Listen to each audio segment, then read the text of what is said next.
कहते हैं कि सच बोलो तो प्राण गंवाने पड़ते हैं।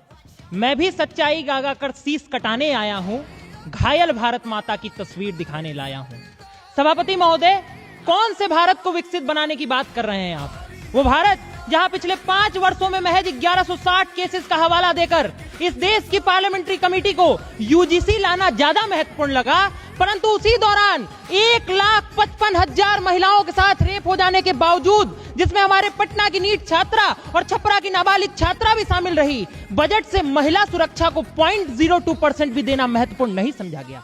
या उस भारत की जहां गरीब इतना गरीब और अमीर इतना अमीर होता चला गया क्योंकि डायरेक्ट टैक्सेस का महज 3.1% कॉर्पोरेट और 3.5% मिडिल क्लास को भरना पड़ रहा है।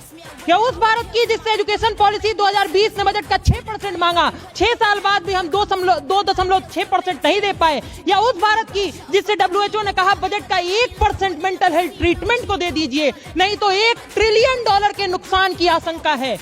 13,892 स्टूडेंट्स के पिछले साल आत्महत्या कर लेने के बावजूद 0.0009% से देना महत्वपूर्ण नहीं समझा गया।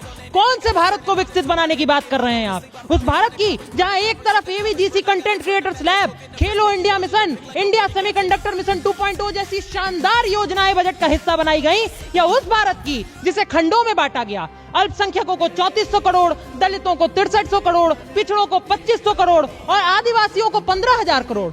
या उस भारत की जहां पिछले साल के बजट से जल जीवन मिशन को मिले 67,000 करोड़, खर्च हुए महज 17,000 करोड़। अनुसूचित जाति अभ्युदय योजना को मिले 2140 करोड़, खर्च हुए महज 740 करोड़। और 20% सांसदों ने तो अपना भारत इतना विकसित कर लिया कि अपनी सांसद निधि का 1 रुपया भी खर्च नहीं कर पाए। इतना भी विकसित भारत नहीं बनाना था महोदय।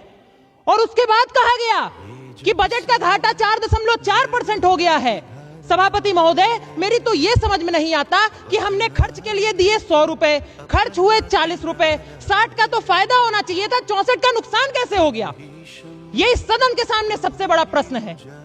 सार यही है कि we are too far from where we started, but not still even close to where we want to be, and hence a truly Viksit Bharat will not be built upon slogans, Mr. Chairman, not upon budgetary speeches or rhetoric symbolism, but on delivery that reaches the last citizen of India.